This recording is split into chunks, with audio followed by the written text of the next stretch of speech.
In the expansive cosmos of Garry's Mod, where creativity once reigned supreme, a looming shadow has emerged. Embark with me on a comprehensive exploration of the intricate narrative surrounding GMod's gradual decline, marked by the influence of money-hungry, big company servers, and the darker facets of server ownership. Now, I personally have a history with Garry's Mod. Currently close to 4,000 hours on the game, I've had my own personal expansive history with it and its servers. I remember a time it was fun, had a sense of community, and it was a grand escape from reality. Now, greed.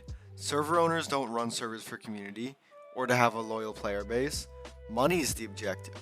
As long as they rinse your wallets, their job is complete. There's no more fun, no more grand escape from reality, only a grand escape into playing a server so unforgivingly bad that it will make you quit, taking your money and your time away, leaving a disgusting taste in your mouth.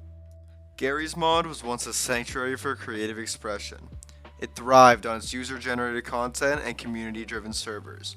It was a realm where imagination knew no bounds, and players converged on servers that celebrated the collaborative spirit of creativity.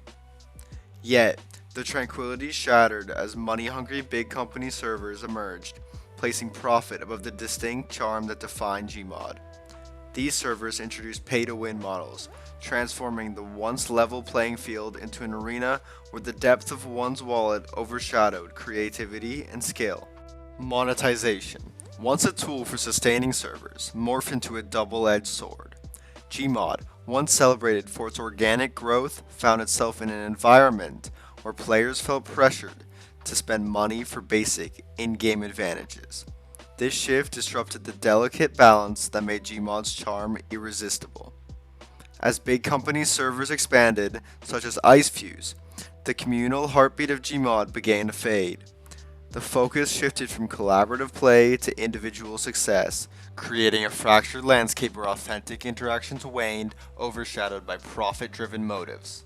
Beyond the influence of big companies, the dark side of server ownership came to light. Some server owners, driven solely by financial gains, engaged in exploitative practices, compromising the integrity of the game and exploiting the trust of their player base. Now let's get into the details of this fiasco. The most popular game modes for Garry's Mod players are roleplay servers, the top titles being Dark RP and Star Wars RP. Dark RP is a game mode where players roleplay a simulation of urban life, such as being a gangster or being a police officer. These servers all have an economy, where players have money and fight to be on the top of the leaderboard, and getting money means you can roleplay more and be at the top of the server. This is where server owners get greedy. This is the donation page of IceFuse's Dark RP server. You may think, oh, this doesn't look bad, you can support the server if you like it. But no, those prices are just 1 month subscriptions. The lifetime subscriptions can even cost you up to $115. It's such a waste of money, just to get a few more jobs, which are roles in the game.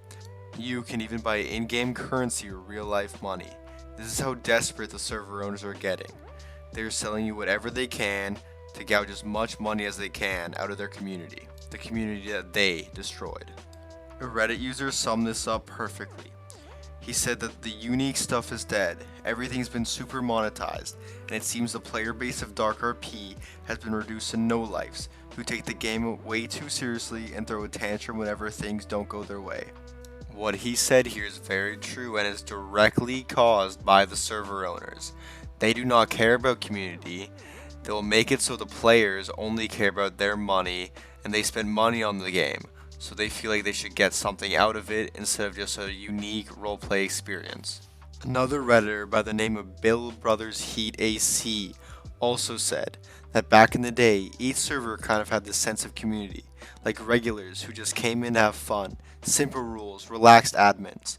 The occasional griefer or mic spammer would come in and get kicked after a warning, and that was about all the drama that might happen in a day.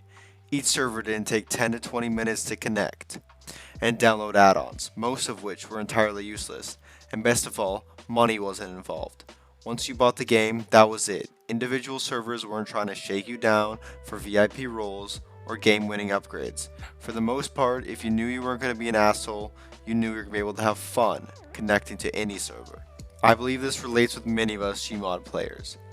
You may see now that admins, who will punish you if you do something against the server rules, are way more stubborn and care way too much for something that should just be a simple roleplay game.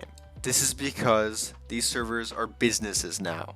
They are not communities, they are businesses. They must maintain the rules and must be stubborn and must not have a sense of humanity because they need to appeal to donators. They need to appeal to the money. They need to appeal to their higher ups so they don't get demoted and kicked off the staff team. These people are brainwashed. These people are brainwashed into thinking that they have a server who cares about them. They try to fit in. They put a fake mask on when they play these servers. But they know deep down that these servers are just taking their soul and their sanity away from them. A third Reddit user gives us more personal testimony. He says, "Agreed, Dark RP used to be super fun. I remember I used to hop on, become the president, and make silly laws everyone had to follow, and it got so chaotic and so fun. Being a regular, people got wind of my schemes, and I started having assassination attempts every so often. Now you can't be the president, nor Secret Service, nor any kind of police without either having 2,000 hours in the server or paying money. You have to be the Luke Cage with a knife that goes around mugging people, and it gets so boring. I also enjoyed stuff like Star Wars RP or Military RP. They're all pretty much gone now. Military really is extinct, Star Wars it's almost dead. The few alive servers that remain already have either a rotten and corrupt management or incompetent management that keeps restarting the server every couple of weeks and deleting everyone's progress, making you unable to get attached, forge relationships, or care." Now this Reddit user doesn't say any lies in this. There are game modes disappearing because there's no community playing in them anymore because there are no servers being able to provide that roleplay experience that everyone is yearning for. And yes, you can't have that roleplay experience anymore, even on these big servers. The community is corrupted. You won't find people trying to add value or meaningful content to the game or an awesome roleplay experience. Instead, you'll find people trying to extract value out of the server in a sort of deserving mentality, instead of just sitting down, having fun, and having a blast with people. People have learned to not have fun on these servers.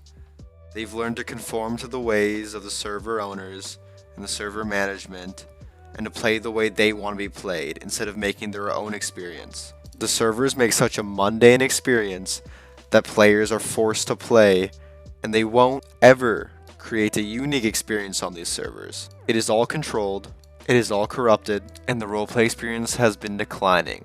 I'm scared that you guys might not be able to enjoy the roleplay experience I have in my past years of this game. However, within the turmoil, a persistent struggle for authenticity unfolds. Communities devoted to preserving GMod's original spirit fight valiantly. They strive to maintain a space where creativity, camaraderie, and shared experiences remain at the forefront, pushing against the encroaching shadows. The GMod community stands at a crossroads, facing a pivotal moment. Will it surrender entirely to the allure of profit-driven servers, or will it rally behind the clarion call for change? The fate of GMod rests in the hands of those yearning for a return to its roots, where creativity reigns supreme. I know I would love to see GMod come back to a sense of community and a place that others can call a second home just like I did in the past.